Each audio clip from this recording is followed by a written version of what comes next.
Have you ever promised yourself, this month, I'm finally going to stick to my budget? You mean it. You have a plan. You know exactly what you're supposed to do, but then a few days later, you buy something you never planned to buy. It doesn't seem like a big deal, so you tell yourself, it's just this once. But then it happens again and again. And before the month is over, your budget is gone. And you're left wondering, why do I keep doing this to myself? But what if the problem isn't that you're lazy? What if the problem isn't that you lack discipline? What if you've been fighting a battle without understanding who the real enemy is? Because the truth is, your brain is wired to love instant rewards. And in today's world, almost everything around you is designed to make you spend. What if stores, apps, advertisements, and even social media understand your spending habits better than you do? What if the biggest reason you keep breaking your budget has nothing to do with money, but everything to do with psychology? By the end of this video, you'll understand why so many people fail to follow their budgets. You'll discover why willpower alone isn't enough. And you'll learn practical ways to stop your brain from working against your financial goals. Once you understand why you overspend, you'll never look at money the same way again. Your biggest financial enemy might not be your wallet. It might be your brain. Think about it. Have you ever walked into a store to buy one thing and walked out with five? Have you ever opened your phone just to check a message and somehow ended up buying something online? If you have, you're not alone. And there's a reason it happens. Your brain loves rewards, especially rewards that happen right now. When you buy something you like, your brain releases chemicals that make you feel good. For a moment, you feel excited, you feel satisfied, you feel happy, and your brain remembers that feeling. So the next time you're bored or stressed or having a bad day, it quietly suggests the same solution. Maybe buying something will make you feel better, and that's why spending often feels easy. But saving is different. When you put money aside, nothing exciting happens. You don't get a new phone. You don't get new clothes. You don't get instant pleasure. You simply wait for a future reward. And that's difficult for the human brain, because your brain naturally values today's pleasure more than tomorrow's security. So if you've ever struggled to save money, it doesn't automatically mean you're irresponsible. It doesn't mean you don't care about your future. It means you're dealing with the same psychological battle that millions of people face every day. The real problem is that your brain keeps rewarding you for spending now and asking you to wait for the benefits of saving later. Imagine someone offers you two choices. You can have $20 today or $30 next month. Many people choose the money they can get immediately, not because it's the smarter choice, but because instant rewards feel more real. And that same pattern quietly affects the way people spend money every day. But if our brains naturally work this way, why do some people still manage to control their spending? What do they understand that most people don't? Because the answer might completely change the way you think about money. Companies spend billions of dollars learning how to separate you from your money. And the scary part? Many of their strategies work without you even noticing. Think about the last time you bought something you never planned to buy. Was it really your idea? Or was someone planting that idea long before you reached for your wallet? Businesses understand something very important about human psychology. People don't always buy because they need something. They often buy because they feel something. That's why stores create huge sales. 50% off, today only, limited stock remaining, and suddenly you feel like you're losing an opportunity. Then there's free shipping. You might only need one item, but you add more to your cart just to avoid paying for delivery. And then comes one of the biggest traps. Buy now, pay later. It makes expensive things feel affordable, but the payment doesn't disappear. It simply follows you into the future. And technology has made spending even easier. One-click purchases, saved bank cards, automatic subscriptions. The less time you have to think, the easier it becomes to spend. And luxury marketing uses a different strategy. It tries to convince you that buying something expensive will change how people see you, or even how you see yourself. Sometimes you're not buying because you truly need something. You're buying because someone carefully convinced you that you do. You're buying the feeling, the excitement, the status, the comfort, and by the time you realize it, the money is already gone. Imagine walking into a supermarket to buy bread, but at the checkout you see snacks, cold drinks, chocolate, special offers, small things that don't seem expensive. You pick up one, then another, and by the time you leave, you've spent far more than you planned. That wasn't an accident. Those products were placed there because businesses know how people make decisions. But advertisements and clever marketing aren't the only things influencing your spending. There's another force affecting millions of people every single day, and most of us carry it in our pockets. It's called social media. You open your phone to relax. You tell yourself you'll only scroll for a few minutes, but 5 minutes later you want a new phone, new clothes, a luxury vacation, a nicer car, a bigger house, a better life, and you don't even know why. But that's exactly how the trap works. Social media doesn't just show you products, it shows you lifestyles. You see people eating at expensive restaurants, traveling the world, wearing designer clothes, buying the newest gadgets. And after seeing it over and over again, your brain starts treating those things as normal. Then something dangerous happens. You start comparing. You begin to feel like you're falling behind. And without realizing it, you start spending money to keep up. This is called lifestyle pressure. And influencer culture makes it even stronger because many creators are paid to promote products. They're selling an image, a dream, a lifestyle, and the fear of missing out quietly grows. You don't want to be left behind. You don't want to feel different, so you buy. But here's the truth. You're comparing your everyday life to someone else's best moments. Social media rarely shows the debt, the financial stress, the sacrifices, the anxiety behind the camera. It shows the highlight reel. And many people end up spending real money trying to live up to an edited version of someone else's life. Imagine seeing 5 different people online with the latest phone.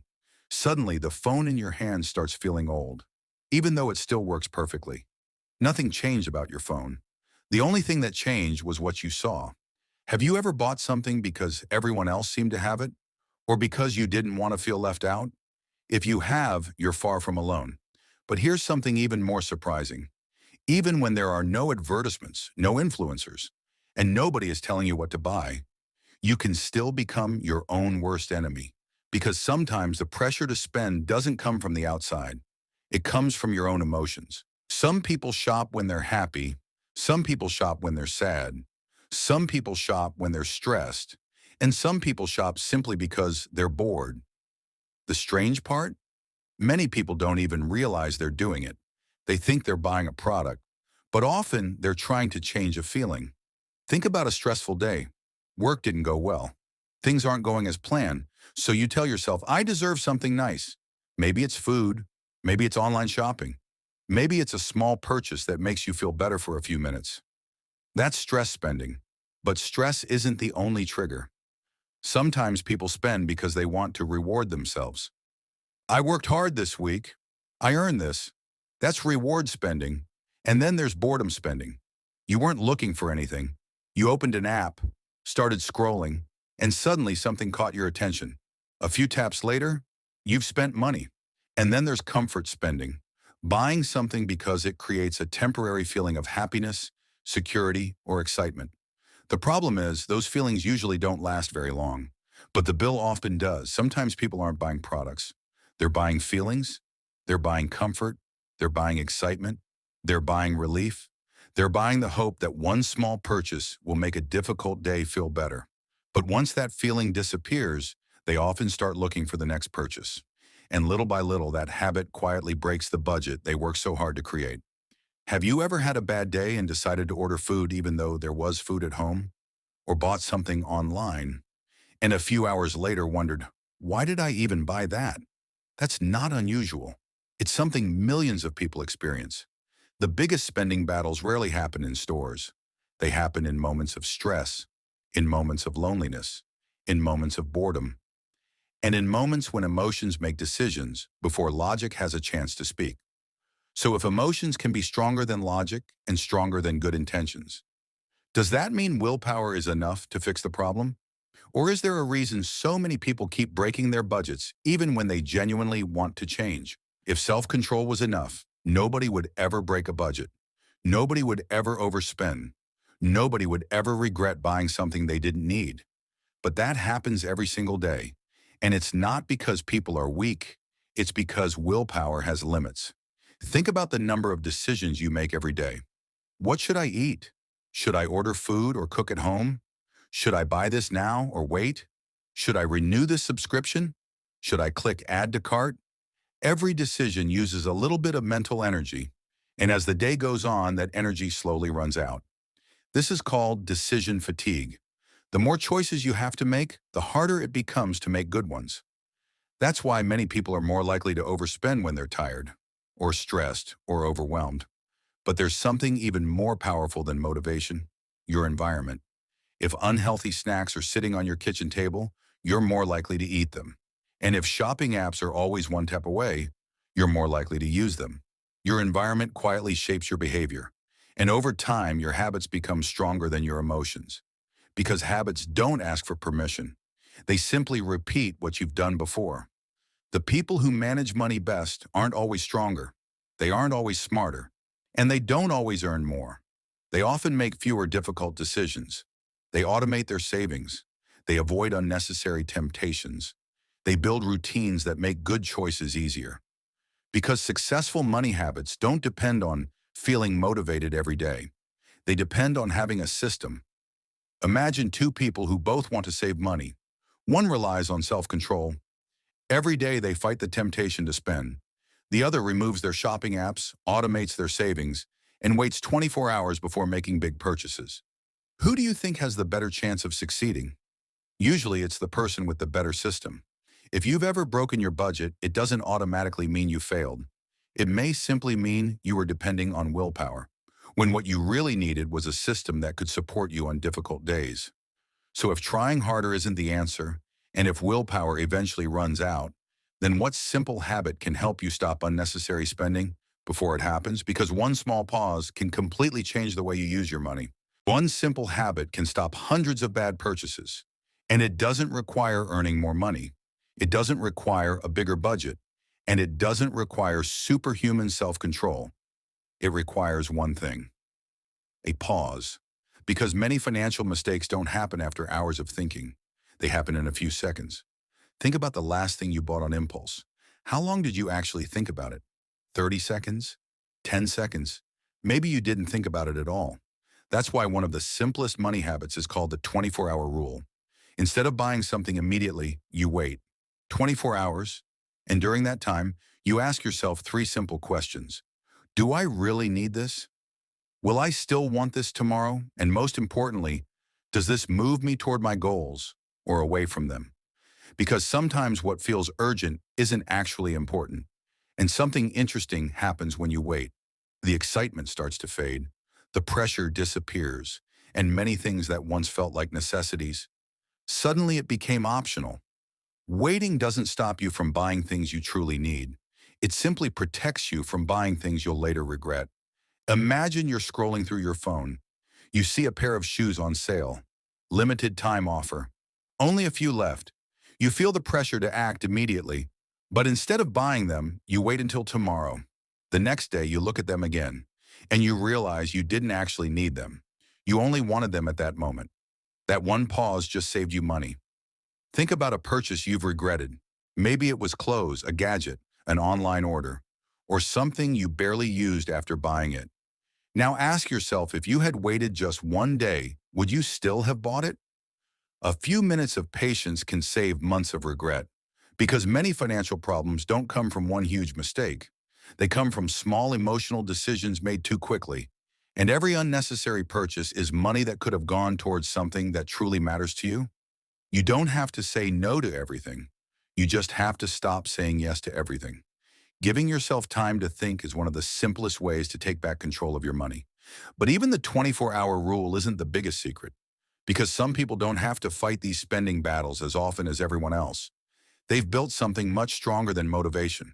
They've built an identity, and that's the final secret most people never learn. The goal isn't to never spend money.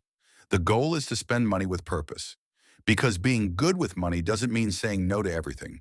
It means knowing what deserves a yes. Most people think budgeting is about controlling money, but it's really about controlling priorities. Every time you spend money, you're making a choice. You're choosing between what you want now and what you want most. That's why the people who succeed financially don't just have better budgets. They have clearer values. They know what's important to them. They know what they're working toward. And because of that, it's easier to ignore the things that don't truly matter. They understand that small choices shape the future. One unnecessary purchase might not seem important. One day of saving might not seem life-changing. But money habits work like building blocks. Small decisions repeated over time create big results. And that's how better habits are formed, not through perfection, but through consistency. Imagine two people earning exactly the same amount of money. One spends without thinking, the other pauses and asks, "Does this help me build the life I actually want?" After a year, the difference between them may not look huge, but after 5 years or 10 years, the gap can become enormous. Not because one person was luckier, but because one person made small, intentional choices over and over again. Every dollar you spend is a vote for the life you're creating. It's a vote for your habits, your priorities, your future. And while one decision won't define your future, thousands of small decisions will. You don't break your budget because you're weak. You don't break your budget because you're incapable. You break it because nobody taught you how your mind works. Nobody explained why instant rewards feel so powerful, why emotions influence spending, why advertising works, why social media creates pressure, and why willpower eventually runs out. But now you know. And once you understand that, you stop blaming yourself. You stop fighting yourself. And you start building a system that works with the way your mind actually works. Because financial freedom isn't about becoming a different person. It's about making better decisions. One choice, one habit, and one day at a time. The battle with money isn't happening in your bank account. It's happening in your mind. For years, many people believe they're bad with money. They blame themselves for overspending. They think they lack discipline. They think they'll never change. But that's not the whole story. Because today you've seen that overspending isn't always about greed. It's not always about low income. And it's not always about a lack of self-control. Sometimes it's your brain chasing instant rewards. Sometimes it's advertising. Sometimes it's social media. Sometimes it's stress, boredom, or emotions. And sometimes it's simply habits that have been repeated for years. But here's the good news. What has been learned can be changed. When you understand why you overspend, you gain the power to stop living on autopilot. You start noticing the traps.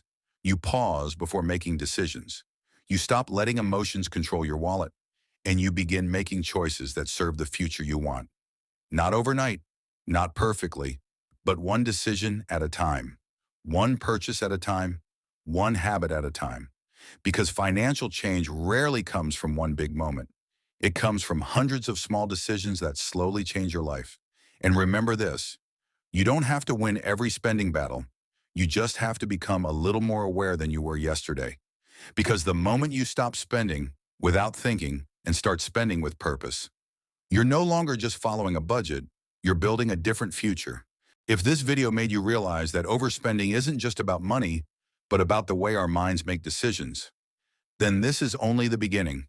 Understanding the problem is powerful, but having a practical system to change it is even more powerful. That's exactly why I created an ebook titled, Why You Keep Breaking Your Budget: The Hidden Psychology Behind Overspending. Inside, you'll find practical exercises, spending awareness worksheets, self-assessment questions, and a simple step-by-step system designed to help you understand your spending habits and take back control of your money. Because the goal isn't to feel guilty every time you spend. The goal is to understand why you spend and learn how to make better financial decisions with confidence. If you're ready to stop wondering where your money goes and start building healthier money habits, you can find the ebook through the link in the description. It might just change the way you think about money forever. If this video helped you understand your money habits a little better and showed you that overspending isn't just about willpower, then make sure you subscribe to Simple Growth Hub, because this channel isn't just about budgets. It's about understanding how money really works, how to build better habits, how to make smarter financial decisions, and how to grow step by step in a world designed to distract you. We're building a complete series that takes you from understanding money to mastering budgeting to controlling spending, saving more, avoiding financial traps, and creating long-term financial stability. So if you want practical, beginner-friendly financial education that you can actually use in real life, hit the subscribe button and join the journey. Because one small lesson can change a habit, and one changed habit can change your future. I'll see you in the next video.